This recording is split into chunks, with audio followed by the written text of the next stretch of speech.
4 PM news network में दोस्तों आपका स्वागत है। मैं हूं आपके साथ राशिद ज़हीर। ये बिल्कुल उम्मीद नहीं थी कि जुडिशरी से संबंधित, न्यायपालिका से संबंधित कोई भी शिकायत, कोई भी बात मैं लोक अदालत में करूंगा, यानी कि आप लोगों की अदालत में करूंगा। लेकिन शिकायतें उस वक्त होनी ज़रूरी बन जाती हैं जब हाई कोर्ट या सुप्रीम कोर्ट या जजेस की सीट पर बैठा हुआ व्यक्ति इंसाफ की बात ना करके किसी एक धड़े की तरफ झुक जाए। पूरा देश इस बात पर चर्चा कर रहा है कि उत्तर प्रदेश के हाई कोर्ट के जज जिस प्रकार से विश्व हिंदू परिषद की बैठक या जो भी वो आरएसएस से संबंधित कमेटी है उसकी बैठक में जाकर जब उन्होंने कहा कि कठमुल्लों से नहीं बहुसंख्यकों से देश चलेगा, तो उस वक्त हर एक भारतीय के मन में ये सवाल पैदा होता है कि संविधान की किताब का क्या औचित्य है।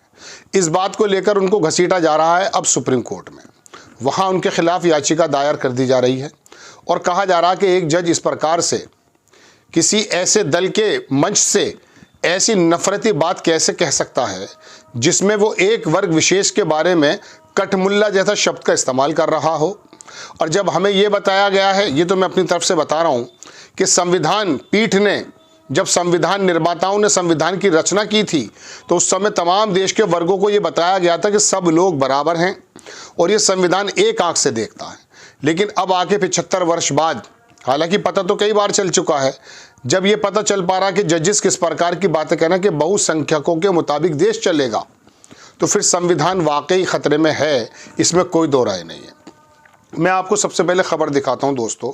खबर आप देखेंगे, प्रशांत भूषण जो हैं सीनियर वकील हैं, उन्होंने क्या काम किया, उन्होंने घसीटा है जा कर के इनको, कहाँ, इनको सुप्रीम कोर्ट में PIL डाली है, याचिका डाली है और जा कर के कहा उन्होंने कि आखिरकार ये जज ऐसा कैसे कर सकता है।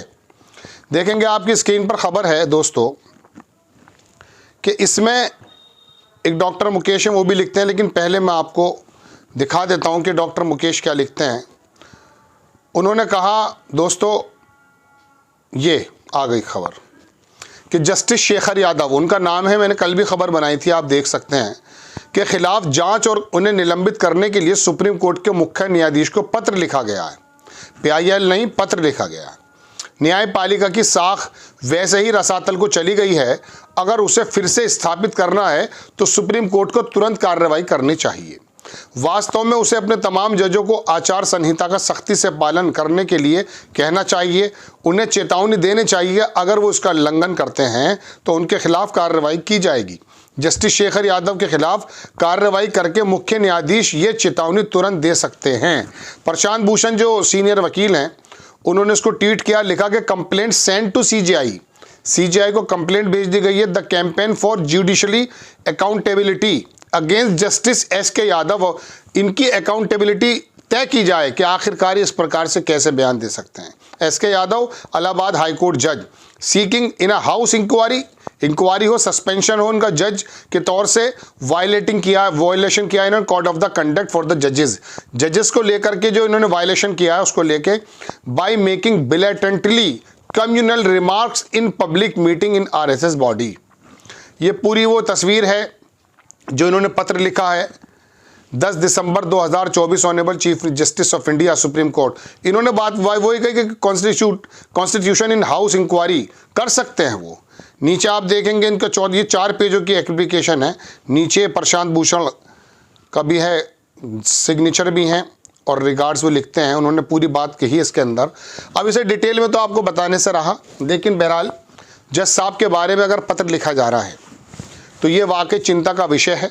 और आपका मेरा संविधान, अगर राहुल गांधी संविधान की किताब को हाथ में लेकर के चुनाव के अंदर दौड़ रहे थे, घूम रहे थे, तो हम तो यही समझ रहे थे कि ये दरअसल राजनीति के चक्कर में है। भारतीय जनता पार्टी ने, शायद बीजेपी सरकार ने जो केंद्र में है, उसने संविधान के परखच्चे उड़ाने की कोशिश की होगी, इस वजह से राहुल गांधी सड़क पर उतरे हैं संविधान की किताब लेकर। चूंकि उनके बयान भी आ रहे थे भारतीय जनता पार्टी के सांसदों को ख़त्म कर देना चाहिए या चेंजेस ले आने चाहिए, लेकिन यहाँ खतरा ये नहीं है। खतरा इसके अलावा ये है कि उस संविधान की किताब की एकक धारा को इम्प्लीमेंट करने की जिम्मेदारी जिन जजेस पर है, जो ब्यूरोक्रेसी को और तमाम संस्थानों को निर्देशित कर सकते हैं, बल्कि उनको चलाने पे मजबूर कर सकते हैं, वो जजेस अगर इस प्रकार के ख्याल का निकलेगा कि वो किसी एक विशेष समुदाय को कठमुल्ला कहेगा या फिर कहेगा कि देश जो चलेगा वो संविधान के मुताबिक नहीं, ये मैं कह रहा हूं, लेकिन बहुसंख्यकों के मुताबिक चलेगा, तो दोस्तों ऐसे समय में उनको सुप्रीम कोर्ट में अगर घसीटा जा रहा है और सीजेआई वाकई इसका संज्ञान लेकर के कुछ कार्रवाई करते हैं तो एक ऐसी नज़ीर होगी। ये नज़ीरें हम देखा करते थे, मेरे आप एपिसोड अगर बराबर देखते हैं, बहुत सारे लोग मेरी तारीफ़ करते हैं, उनका एहसान, लेकिन कहते भी हैं वो लोग, अगर वो कहते हैं तो आप जानते होंगे कि मैं हमेशा ये कहता हूँ कि जब एक आम आदमी परेशान होता है और वो ये सोचता कि मैं जाऊँ तो कहाँ, तो उसकी नज़र सीधी सीधी हाई कोर्ट या सुप्रीम कोर्ट की तरफ जाती है।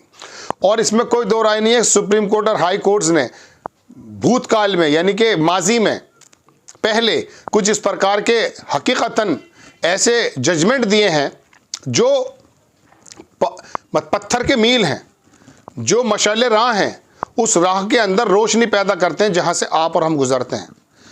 अब आकर के जजेस, बंगाल के जज की बात देख लीजिए, उसने बाकायदा इस्तीफ़ा दिया, भारतीय जनता पार्टी का टिकट लिया और वो सांसद बन करके बताता है, या सांसद बनने के ड्यूरिंग बताता है कि मैं 35 बरस से आरएसएस का जहन का आदमी हूँ। अब आप ये बताइए, उस आरएसएस के कोई गिला नहीं है, वो भी देश के लोगों की बनाई हुई है, लेकिन जब वो बंटवारे की या वर्गीकरण की बात करते हैं तब जाकर के इख्तलाफात पैदा होते हैं। वही आरएसएस है जिसका संबंध बताया जाता है दूर से इनडायरेक्ट में गॉडसे और सावरकर से था। गांधी जी की हत्या में इन्हीं लोगों से संबंधित लोगों को पेश होना पड़ा और पता चला कि उनकी नफरतों ने यह काम किया कि गांधी जी की हत्या हो गई। और गांधी जी की हत्या तभी नहीं हुई है, आप देख लीजिए 2 अक्टूबर को उत्तर प्रदेश के कई शहरों में हिंदू महासभा, जिसका शायद गोडसे था, वो बाकायदा गांधी जी का पुतला बनाता है और उस पर गोलियां मारता है।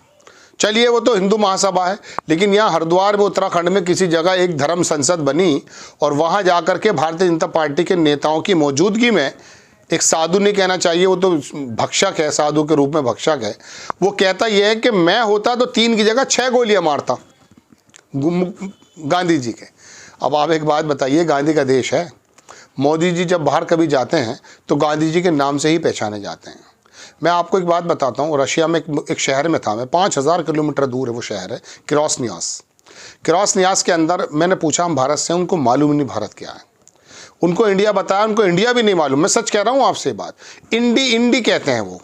और मालूम है किन किन लोगों के माध्यम से जानते हैं वो, या तो गांधी जी के नाम से जानते हैं बुद्धिजीवी लोग, या फिर Mithun Chakraborty, I am a disco dancer, वो गाना वो बहुत चलता है, जिम्मी जिम्मी आजा आजा, ये बड़ा मशहूर है। मिथुन चक्रवर्ती रशिया में बहुत मशहूर, अमिताभ बच्चन और मिथुन चक्रवर्ती और गांधी जी, जहाँ भी आप जाएंगे गांधी के आगे आपको शीश नवाना पड़ेगा। ये बात दीगर है कि यहाँ आपके और आपसे संबंधित ग्रुप गांधी जी का पुतला बनाकर गोली मारते हैं।